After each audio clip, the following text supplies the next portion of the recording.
My parents sued me for my $3 million lake estate, saying I owed it to my unemployed sister. They smirked in court until my lawyer exposed their forgery and secret extortion plan. My name is Silas Sterling. At the time this happened, I was 32 years old and working as a senior structural engineer, specializing in large commercial projects. I had spent a decade working 80-hour weeks, skipping vacations, eating inexpensive meals, and studying blueprints until my eyes burned. Every sacrifice had finally allowed me to purchase a sprawling $3 million estate beside a pristine lake surrounded by old pine trees. The house represented everything I had built without help from my family. Its vaulted ceilings were lined with expensive cedar, and its wide windows overlooked the water. It was peaceful, private, and entirely mine.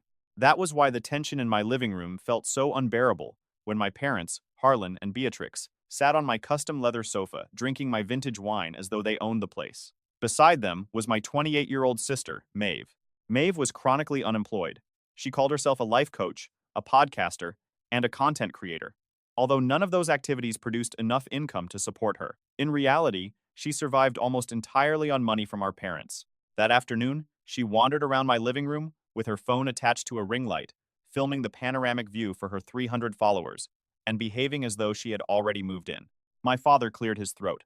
It was the same authoritative sound he had used throughout my childhood. Whenever he was about to issue a command, he expected everyone to obey. He tapped one finger against the edge of my glass coffee table and looked at me. "Silas, you spend almost all your time at work," he said. "This house is far too large for a single man. Maeve needs a quiet and inspiring environment where she can develop her podcasting career. Your mother and I believe you should transfer the deed to her. At the very least, she should live here permanently, and you can use the guest bedroom whenever you visit." For a moment, I stopped breathing. I looked at Beatrix. She was nodding as though my father had proposed something perfectly reasonable. Then I looked at Maeve. She had lowered her phone and was smiling at me, clearly expecting me to hand over the keys. The exhaustion in my body suddenly felt heavier than the concrete columns I designed for skyscrapers. "I worked 80 hours a week for 10 years to buy this home," I said, keeping my voice low and controlled. "Nobody is taking it from me. You have no right to ask." My mother gasped and clutched the pearls around her neck, like an actress in a terrible soap opera. My father's jaw tightened. All three of them looked at me as though refusing to surrender my property was an unforgivable betrayal. What I did not know was that Beatrix had already hidden a thick stack of legal documents inside her designer purse. To understand how they reached that level of entitlement, you need to understand my childhood. Love in our home was a limited resource, and almost all of it was reserved for Maeve. I was the invisible child, useful only when I could achieve something that made the family look respectable. When I was 16, I spent 4 months building a scale model of a suspension bridge for a statewide science fair. I calculated the tension on every cable, cut and glued each tiny piece of balsa wood, and stayed awake until 3 in the morning, making adjustments. The model won first place. I carried the trophy and bridge home believing that, for once, my parents might celebrate me. I imagined a family dinner, a hug, or even a few sincere words of praise. Instead, I found the bridge tossed into the damp garage. 2 of its main cables had snapped. My mother had wanted the display table for one of Maeve's art projects. Maeve had spent approximately 20 minutes smearing inexpensive finger paint across a canvas. My parents framed it and hung it prominently in the house. My award-winning bridge remained broken in the dark. Years later, I graduated from college with a perfect grade point average, while working 3 exhausting part-time jobs to pay for books and food. During the ceremony, I stood in my cap and gown, scanning the crowded auditorium for my family. The seats I had saved for them were empty. I later discovered that my parents had driven 3 hours in the opposite direction to take Maeve to a weekend meditation retreat. She had been feeling overwhelmed by her community college courses, which she eventually abandoned anyway. The financial favoritism was even worse. Throughout college, my bank balance frequently approached zero. I survived on ramen noodles, peanut butter sandwiches, and whatever discounted food I could find. I took out enormous student loans and spent countless nights terrified of the debt accumulating in my name. I never asked my parents for money because I already knew what their answer would be. Meanwhile, Maeve failed her driving test 4 times because she refused to practice. When she finally passed on her 5th attempt, Harlan and Beatrix bought her a brand new red sports car and paid for it in cash. That was the pattern of my life. My achievements were treated as expected obligations, while Maeve was celebrated simply for existing. Eventually, I stopped looking for approval. Invisible children often learn to build their own lives from the pieces their families discard. I believed the lake estate would be my escape, a physical boundary between my success and their constant belittling. Instead, my success made them more determined to control me.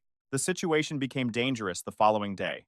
I came home early after another brutal week of calculating load capacities and arguing with contractors. All I wanted was to sit on my deck, listen to the water against the dock, and enjoy the silence. As I approached the house, I saw four unfamiliar cars parked across my newly poured driveway. Heavy music vibrated through the windows. I opened the front door and walked into chaos. Maeve had invited a crowd of aspiring influencers into my home. Strangers were drinking my expensive liquor, eating my food, and tracking mud across my custom white rugs. Several people were filming themselves in different rooms, as though the estate were a rented studio. Then I heard porcelain shatter. I entered the dining room and saw my antique ceramic vase lying in pieces across the hardwood floor. I had purchased it at an auction in Italy, and it was one of the few decorative objects in the house that held sentimental value for me. Maeve stood beside the broken pieces, giggling with a man holding a red plastic cup.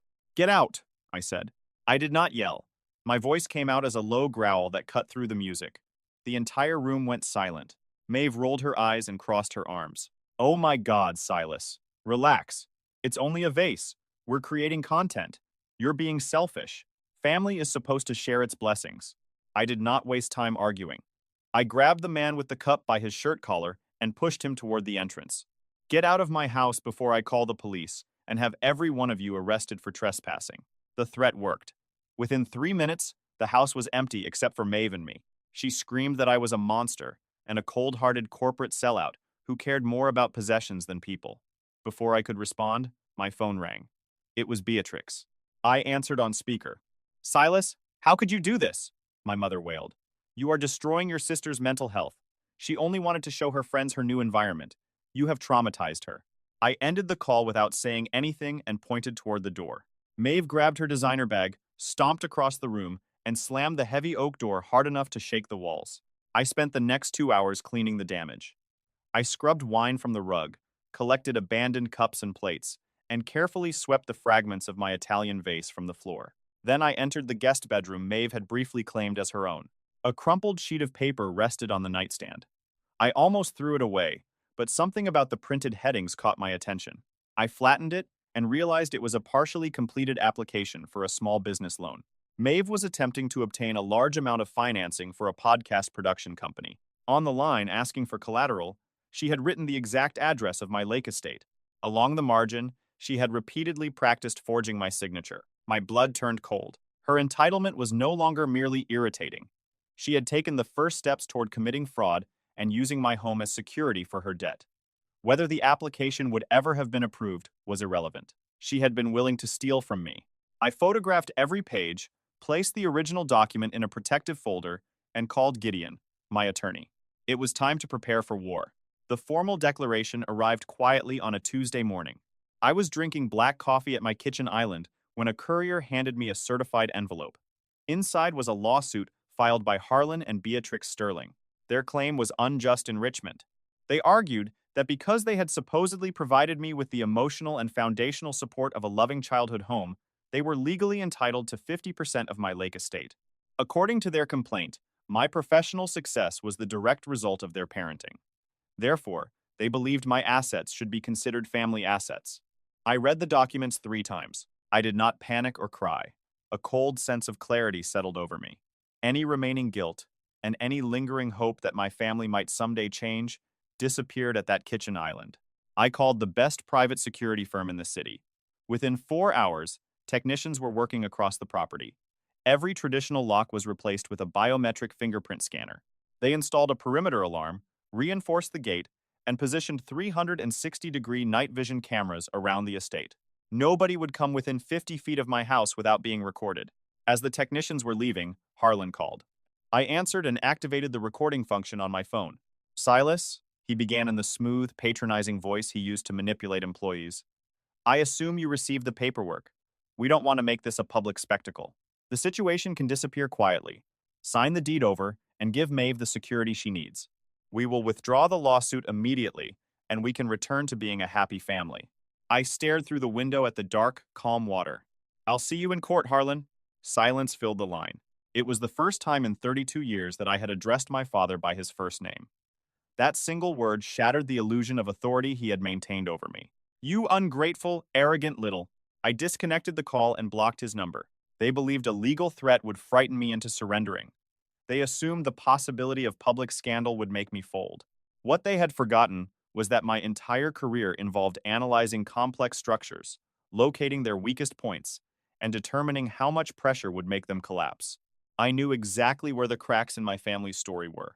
The following morning, I met Gideon in his glass-walled office. He was a formidable attorney in a tailored suit who seemed almost delighted whenever someone filed a frivolous lawsuit against one of his clients. I placed several large folders on his mahogany desk. I had not brought only a few bank statements.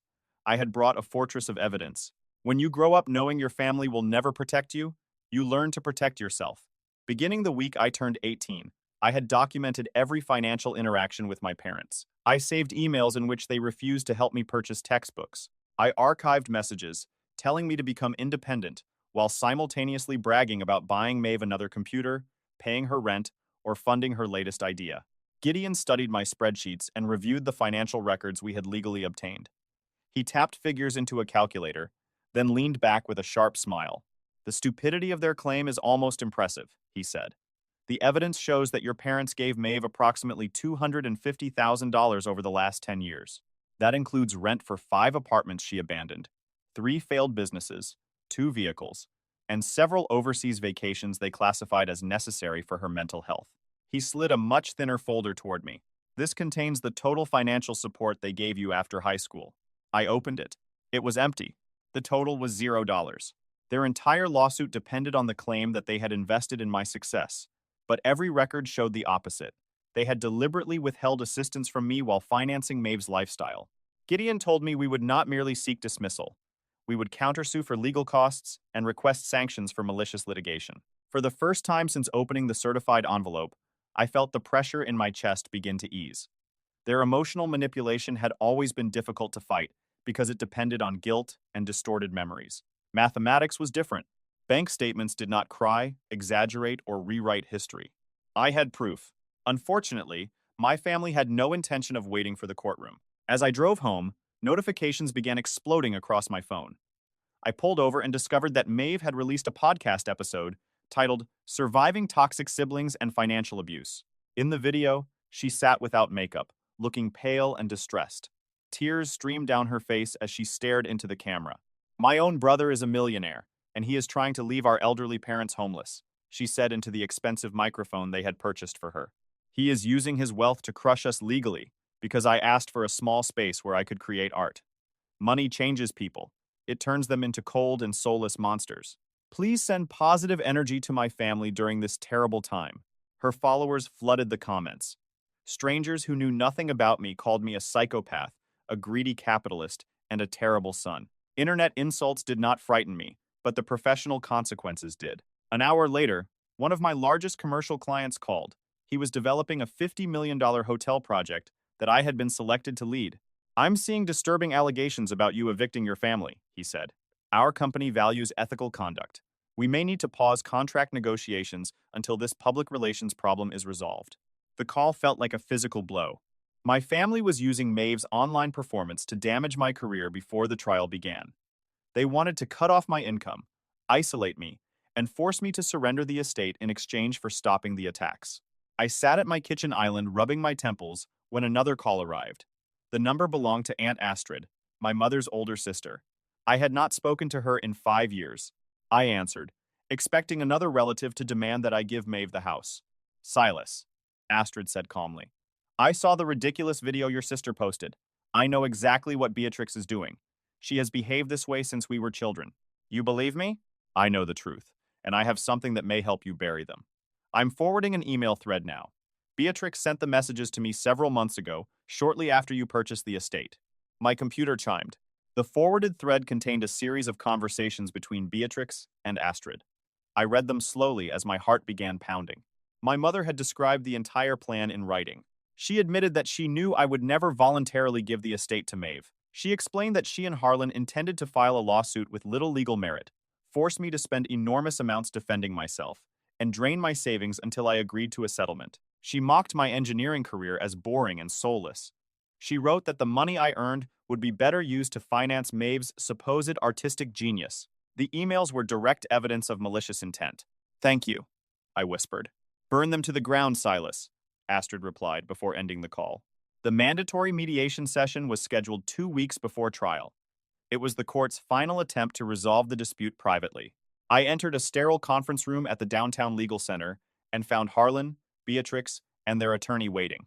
Maeve had not bothered to attend. My parents were performing their roles carefully. Beatrix had replaced her normal designer clothing with a faded cardigan. Her makeup was intentionally smudged to suggest that she had been crying. Harlan sat with his shoulders bent, presenting himself as an exhausted father mourning the destruction of his family. Their attorney was a sweaty man in an inexpensive suit who smelled of cigarette smoke and heavy cologne. He pushed a single sheet of paper across the table. "My clients are here in the spirit of compromise and family unity," he announced. "They do not want to drag their son through a public trial. If Silas agrees to add Maeve to the deed as a 50% co-owner and allows her to live on the property, Mr. Cardovdidis is backing, and Mrs. Sterling will withdraw the lawsuit. They will also waive any claim for emotional distress." I stared at the proposal, then looked at Beatrix. Two carefully produced tears moved down her cheeks. "Silas, please," she whispered. "I only want my family reunited. I cannot sleep knowing my children are fighting. Share your blessings with your sister, and everything can return to the way it was." I remained silent. I studied her with the same emotional distance I would use when examining a cracked foundation. I wanted her to see the emptiness where my trust and affection had once existed. Gideon allowed the silence to become uncomfortable. Then he smiled and placed one thin folder on the table. "We appreciate your generous offer to steal half of my client's $3 million property without further resistance," he said. "We decline. My client will not surrender any portion of his estate or pay your clients a single dollar. We also recommend reconsidering the decision to proceed to trial. If you continue, we will introduce evidence proving malicious intent, including written correspondence describing this exact extortion plan." Their attorney swallowed and stared at the folder. Harlan's wounded posture disappeared. Beatrix stopped crying in the middle of a tear. The mediation ended without an agreement, exactly as I wanted. They had tried to humiliate me publicly, so I was ready for the truth to become public as well. On the morning of the trial, the sky was clear, and the air felt unusually crisp. I arrived at the county courthouse wearing a tailored charcoal suit, a white shirt, and a blue tie. I looked like exactly what I was, an independent professional who had built his life without their help. The courtroom was a grand space paneled in dark oak. I sat beside Gideon at the defense table. Across the aisle, my family's performance had already begun. Harlan wore an old, badly fitting suit that I knew he had not touched in 15 years, apparently hoping to look financially distressed. Beatrix held a lace handkerchief and dabbed at dry eyes whenever someone entered the room. Maeve wore a somber black dress, but she ruined the illusion of dignity by holding her phone beneath the table and repeatedly checking her social media notifications. The door behind the bench opened, and the bailiff announced Judge Veda. She was a stern woman in her late 60s, with sharp silver hair and an expression that made the entire courtroom sit straighter. She had served for more than 2 decades and was known for having no patience for frivolous lawsuits or emotional theatrics. She adjusted her glasses and examined the file with a deep frown. "Counsel for the plaintiffs may present an opening statement." My parents' attorney stood beneath the bright courtroom lights and began a rambling speech about sacred family bonds. He described the moral obligation of a successful child to repay parents who had sacrificed everything. He portrayed me as a cold corporate machine who had abandoned an artistically gifted and emotionally fragile sister. He had spoken for less than 5 minutes when Judge Veda struck her gavel. "This is a court of law, not a daytime television program," she said. "Your clients are asserting unjust enrichment and demanding a 50% interest in real property valued at $3 million. Do you possess financial records showing that they contributed to the purchase? Do you have bank transfers, mortgage agreements, checks, or any tangible evidence?" The attorney wiped his forehead. "Your Honor, we are arguing that the emotional foundation provided during Mr. Sterling's childhood created a form of unspoken equity." Judge Veda released a long sigh. "Save the poetry for closing arguments. Call your first witness and present actual evidence." I looked toward Harlan. The confidence he had carried into the room was beginning to disappear. Gideon leaned closer to me. "It's time." Harlan was called to the witness stand. He climbed the steps and attempted to project the appearance of a strong but wounded father. His hands shook slightly as he swore the oath. His attorney asked a series of gentle, leading questions. Harlan described the loving and stable household he claimed had allowed me to focus on education and become a successful structural engineer. He spoke about sacrifice, discipline, and family values. Then Gideon stood for cross-examination.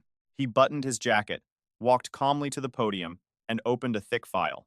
Mr. Sterling, you testified under oath that you financially and emotionally supported Silas through his college years. Is that correct? Absolutely, Harlan replied. We created the foundation for his success. Gideon lifted a stack of documents. These are the official records for Silas Sterling's student loans. They show that he graduated with approximately $75,000 in debt. Can you identify a single transfer, check, or cash payment made by you or your wife toward his tuition, textbooks, housing, or food during university? Harlan shifted in the witness chair. We believed it was important for Silas to understand the value of money. We wanted him to become financially independent. Financial independence, Gideon repeated. An admirable philosophy. Let us discuss your other child.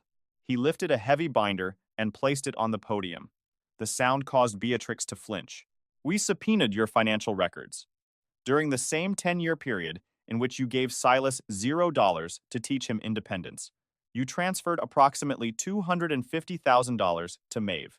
Those payments included rent for 5 apartments, 2 vehicles, several vacations, and capital for 3 failed businesses. Did Maeve not need to learn the value of money? Objection, their attorney shouted. Relevance. Overruled, Judge Veda said immediately. The plaintiffs introduced financial contribution as the basis of their case. The witness will answer. Harlan's face had become red and wet with perspiration. Maeve has a more fragile disposition. She required additional help while finding her path. The situations are completely different. Gideon nodded. Then he turned toward the bench. Your Honor, I would like to introduce Defense Exhibit D. This is a business loan application completed by Maeve Sterling 3 weeks before the lawsuit was filed.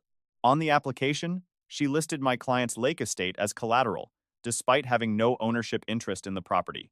The margins contain repeated attempts to imitate my client's signature. A murmur moved through the courtroom. The clerk carried the document to Judge Veda. She examined the forged signatures, and her expression hardened. Gideon continued. I would also like to submit Defense Exhibit E.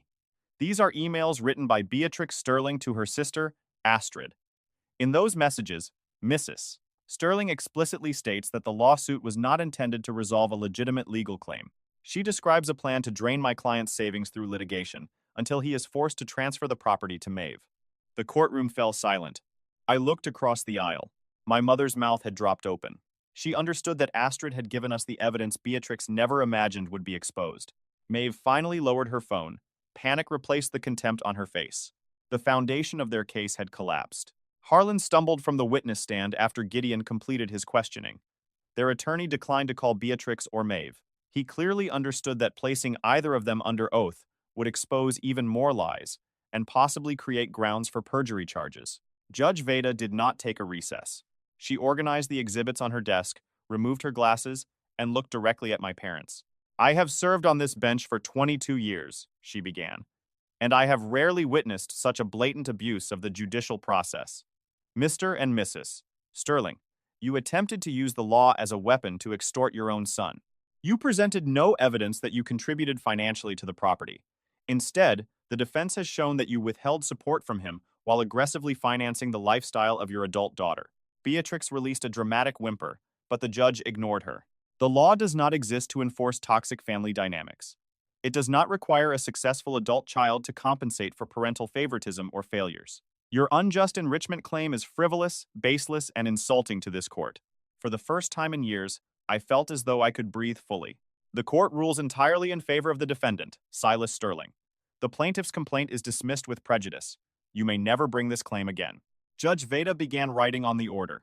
Because the lawsuit was filed with clear, malicious intent to harass and extort, I am also granting the defendant's counterclaim.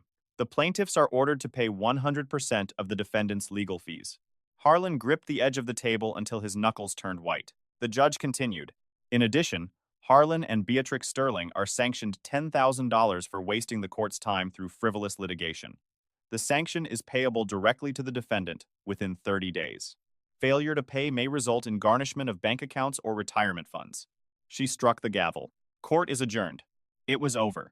We had won completely. I stood and buttoned my jacket. Harlan stared blankly at the wall, paralyzed by the financial consequences he had created. Beatrix sobbed into her hands, but there were no cameras focused on her, and no sympathetic audience left to manipulate. Maeve looked at me with pure hatred.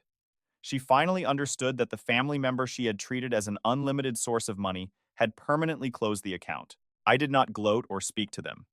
I picked up my briefcase, shook Gideon's hand, and walked into the sunlight outside the courthouse. The consequences continued long after the verdict. A fraudulent lawsuit involving a prominent local engineer and a $3 million estate attracted attention. The city's largest business publication obtained the public court records and published a detailed article about the case. The financial favoritism, forged loan application, and malicious emails became public knowledge. Harlan worked as a senior consultant for several logistics companies. Within 48 hours of the article's publication, 3 major corporate partners terminated their contracts with him. Nobody wanted to trust a consultant who had been sanctioned for attempting to extort property from his own son. Beatrix's social world collapsed differently. Her identity revolved around an exclusive country club and the image she had cultivated among wealthy friends. Once the court records became public, invitations disappeared. She was removed from charity committees, excluded from galas, and shunned during weekly luncheons. For decades, she had presented herself as a perfect and devoted mother. The evidence revealed something else entirely. Maeve suffered the most immediate practical consequences. With Harlan losing contracts and my parents responsible for legal bills and sanctions, their financial support ended. The money for Maeve's podcast disappeared. Her rent went unpaid. 2 weeks after the trial, my perimeter alarm activated at 2 in the morning. I opened the security application on my phone and saw Maeve at the iron gate. She was shaking the bars, shouting into the intercom, and demanding to be allowed inside. She had been evicted from her luxury apartment. According to her, I owed her a place to stay because I had ruined our parents' lives. I did not go outside or turn on the exterior lights. After the trial, Gideon had obtained a permanent protective order against all 3 of them. Maeve was trespassing and directly violating that order. I pressed a button on my phone and contacted local police dispatch. From the shadows of my second-floor balcony, I watched 2 police vehicles race down the private drive. Red and blue lights flashed through the trees. The officers ordered Maeve away from the gate. She tried to argue, cry, and present herself as a victim, but the court order was clear. They placed her in handcuffs. Maeve fought against them and screamed my name toward the darkened house. She begged me to come outside and save her. I stood silently with a warm cup of black coffee as the officers placed her in the back of the patrol car. She spent 5 days in county jail for trespassing and violating the protective order. I felt no guilt. As the taillights disappeared, the air in my lungs felt clean for the first time in my life. The toxic presence that had followed me through childhood, college, and adulthood had finally been removed. 6 months later, I celebrated my 33rd birthday at the Lake Estate. The house glowed with warm light. Friends, colleagues, mentors, and developers filled the deck overlooking the water.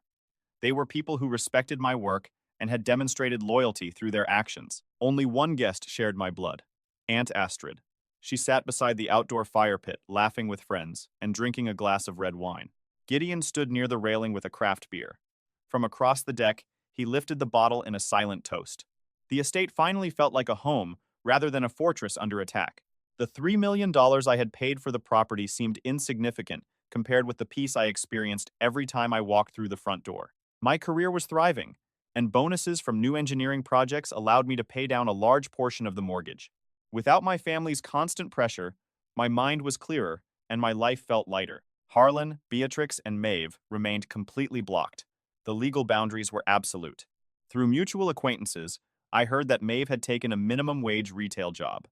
For the first time, she had to arrive on schedule, follow instructions, and support herself. My parents sold their larger home and moved into a smaller property to manage their debts. They kept exactly what they had earned, and I kept exactly what I had built. Late that evening, I stood alone at the edge of my private dock. The lake moved gently against the wooden supports, and stars reflected across the water. People often say that family is everything.